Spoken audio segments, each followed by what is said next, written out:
You're about to discover why thousands of children around the world recall lives they never lived. Imagine a child describing a past life with such vivid detail that it leaves their parents stunned and scientists searching for answers. For 40 years, Dr. Ian Stevenson investigated these cases with the precision of a detective and the skepticism of a scientist. He sought every possible explanation for these memories, challenging the boundaries of how we understand the mind and body. By the end of this video, you'll see how his rigorous methods reveal insights that matter, whether or not you believe in reincarnation. The 2-year-old who knew too much. Imagine a 2-year-old boy suddenly describing how he died in another life. He names his killer, explains exactly where the stabbing happened, and even recognizes the shop where his past self worked. This wasn't fiction, this was Gopal Gupta's reality. At just 2.5 years old, he began speaking about being a wealthy Brahmin named Shaktipal Sharma. His memories included specific details about Sharma's business, home layout, and violent death, details no toddler could have known through normal means. Dr. Ian Stevenson documented dozens of cases like this, where young children recited verifiable facts about strangers who had died before they were born. In Gopal's case, his middle-class family had no connection to Shaktipal Sharma, yet their son described this other life with unnerving precision. The level of detail defied coincidence or imagination, leaving the family both astonished and unsettled. Stevenson approached these cases with scientific rigor. He only accepted memories recorded before the deceased person was identified, ensuring no contamination of evidence. For Gopal's case, researchers documented over 30 specific claims about Sharma's life before contacting the Sharma family. The boy described the layout of Sharma's home, including unusual architectural features, and new details about his spice business. Most chillingly, he recounted the circumstances of Sharma's murder, details that matched police reports. The family's shock deepened when Gopal identified his past life killer from photographs. Shown multiple images, the toddler consistently pointed to the same man, describing violent details of the attack. Forensic records later confirmed that these matched the actual crime scene. The accuracy of Gopal's memories and his family's lack of motive to fabricate the story left Stevenson searching for answers. Though Gopal's memories faded by age 7, the verified details he provided as a toddler continue to challenge our understanding of memory and consciousness. Birthmarks that tell a dead man's story. Consider a child born with a perfect circular mark on their chest, exactly where a bullet had entered their claimed past life.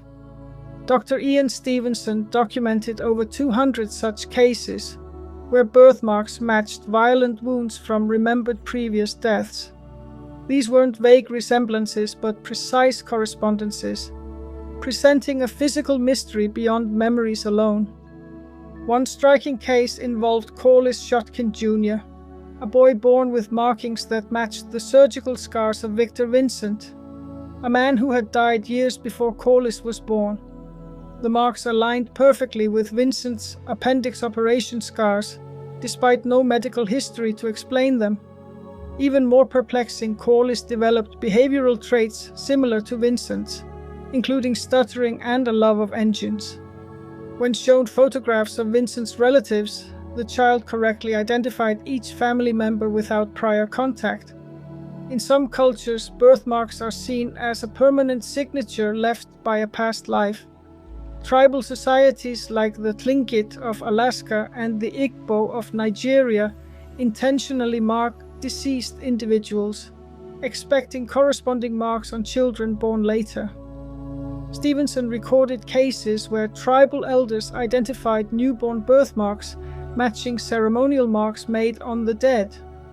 For instance, an Igbo child bore hypopigmented patches identical to scars his grandfather received during initiation, markings that couldn't be explained genetically. Medical documentation revealed uncanny precision in these correlations. Susan Eastland was born with a distinct mark on her hip that matched the location of her sister Winnie's fatal car accident injury.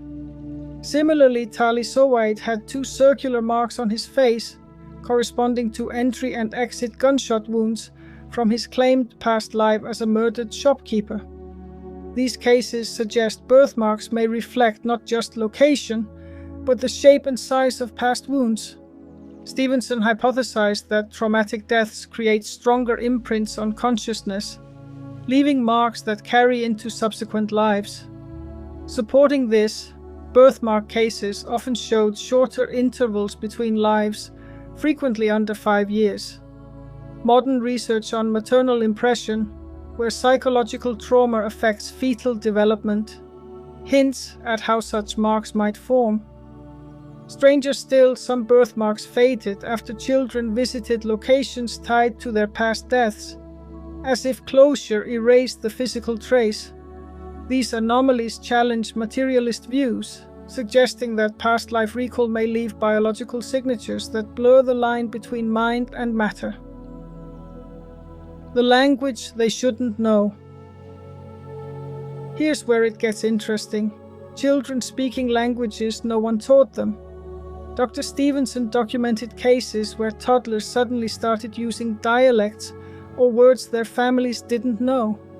These included archaic terms, regional accents, and specialized vocabulary that matched the speech patterns of deceased individuals the children claimed to remember. Take the case of a Turkish boy who began speaking Armenian phrases his family didn't understand. His words matched the dialect of a World War I soldier who had died decades earlier. He described battlefield details and used military terms that were long obsolete. Linguists confirmed his speech aligned with early 20th century Armenian, not modern Turkish. His family had no Armenian connections, and the language wasn't spoken in their region. Another child in India identified farming tools that hadn't been used for generations. At age 4, he named a scythe by its regional term, a word his parents didn't recognize. When shown antique equipment, he handled it with familiarity, describing its use in grain harvests. His city-dwelling family had no agricultural background, making his knowledge baffling.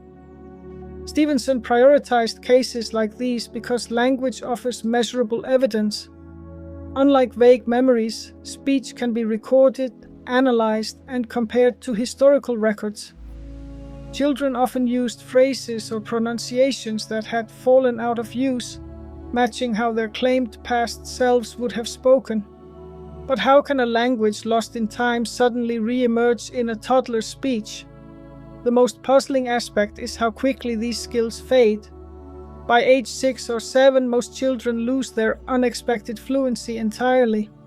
Stevenson noted this coincides with early childhood brain development, when neural pruning intensifies.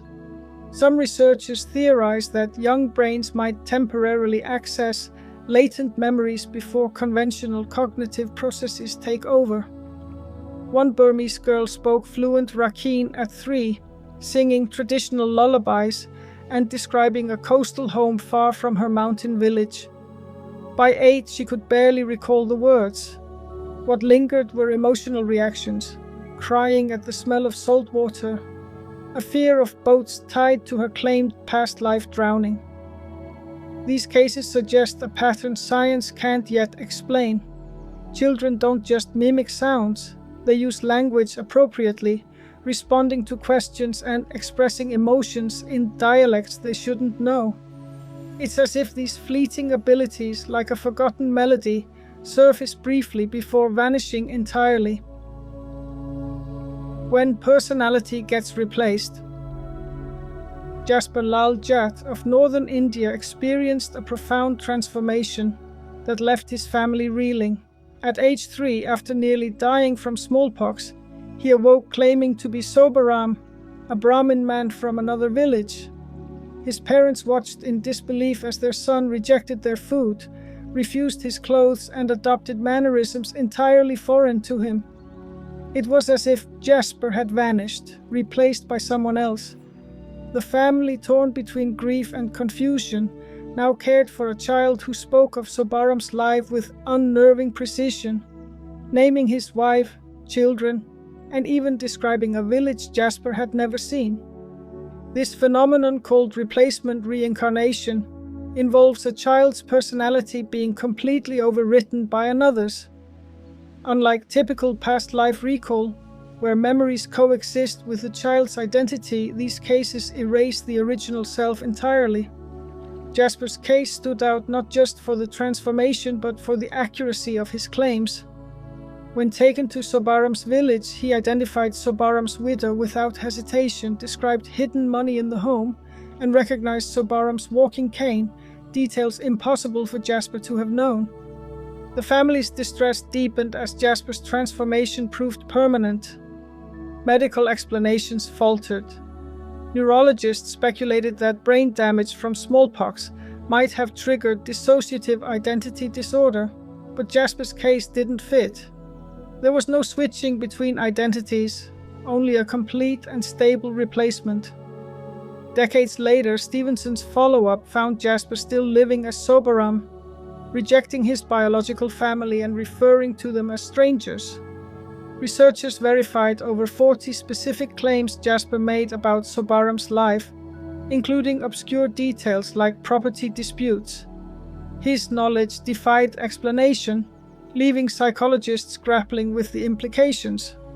If consciousness can fully replace another's, what defines identity? Jasper didn't just recall Sobaram's life, he embodied it, adopting his speech, habits, and even phobias, like a fear of water tanks tied to Sobaram's childhood trauma. Such cases, though rare, often follow severe illness or trauma, moments when the body's grip on consciousness might weaken. Jasper's transformation, occurring during a high fever, mirrors other instances where children woke up different. These stories challenge our understanding of selfhood, hinting at mysteries science has yet to unravel. The fading memories phenomenon. Here's the eerie pattern Stevenson found. 87% of children who remember past lives lose those memories between the ages of 5 and 8. This timing aligns with major brain development milestones. For example, a Sri Lankan boy who vividly described working in a textile factory stopped mentioning it shortly after starting school. His parents noticed the change within weeks, as if formal education triggered the memory loss. Neuroscience offers clues. Between the ages of 5 and 7, children undergo synaptic pruning, where the brain strengthens important neural connections by eliminating weaker ones. This period also coincides with childhood amnesia, when most people lose access to early memories. What's striking is that past life memories fade on the same schedule across cultures, suggesting a biological basis rather than cultural influence. Researchers propose two main explanations. The override theory suggests that new experiences gradually replace past life memories as the brain prioritizes current input. In contrast, the suppression theory argues that social pressures, like teachers correcting children for discussing imaginary past lives, actively suppress these memories.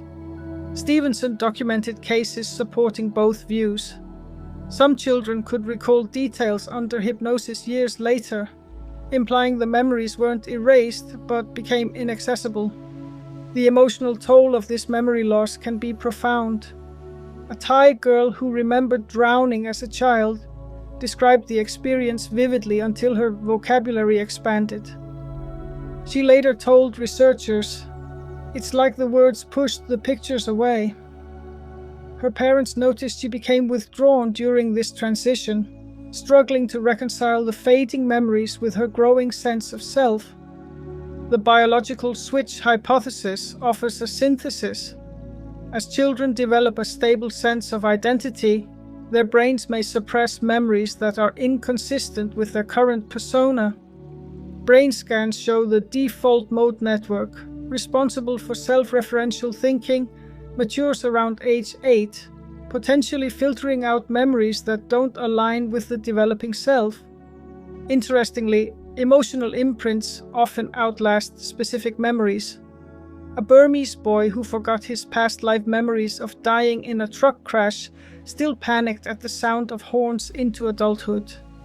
These lingering effects suggest different neural systems handle factual memories versus emotional conditioning, adding complexity to how the brain processes and retains past life experiences. The scientific method meets the soul. Stevenson didn't start his research believing in reincarnation.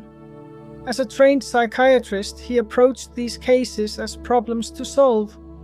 His method resembled a scientific detective tracking down every possible explanation before considering supernatural causes. He developed an 11-step verification process, treating children's memories like forensic evidence. Each claim had to pass rigorous tests, including eliminating fraud, ruling out cryptomnesia, and verifying details that couldn't be guessed or researched. One compelling case involved a child in India who made 53 specific statements about a deceased man before researchers contacted the man's family. 38 of these statements proved accurate, including obscure details like the location of hidden family heirlooms. Stevenson called this vertical information, facts only someone intimately familiar with the deceased could know. Cryptomnesia was another concern. Stevenson focused on children too young to have absorbed complex information. A 3-year-old Lebanese boy correctly described World War I trenches near his village, matching historical maps of artillery positions that weren't publicly available. His illiterate parents could not provide him with this knowledge, and the trenches had been overgrown for decades. Stevenson also ruled out genetic memory. In one case, an American boy recalled being a World War II pilot shot down over the Pacific. He knew the pilot's squadron number, base location, and even his fiancée's name, details later confirmed through military records. The boy had no familial connection to the pilot, making biological inheritance of memories unlikely. To avoid suggestive questioning, Stevenson recorded only spontaneous statements. In Turkey, a 5-year-old described being a man crushed by a truck, naming the driver and the accident's location. Researchers verified these details before contacting the driver, who confirmed facts the child couldn't have known, like arguments with the victim before the crash. Stevenson's findings revealed patterns. Memories often began early, faded by age 8, and frequently involved violent deaths. Physical marks, when present, aligned with medical records. 35 cases passed his toughest scrutiny, including one where an Indian boy led researchers to a hidden will matching his descriptions. These cases challenged conventional explanations, leaving unresolved questions about consciousness. As Stevenson said, a rational person, if he wants, can believe in reincarnation based on evidence. Grief, love, and unfinished business. Imagine a mother hearing her toddler use the exact phrases of her deceased son, phrases no one had taught him, including nicknames and inside jokes only the dead child had used. In 62% of Stevenson's cases, children sought out their past life relatives, creating emotional reunions that blurred the boundaries between memory and identity. For grieving families, these encounters brought both comfort and psychological turmoil. Susan Eastland's case illustrates this complexity.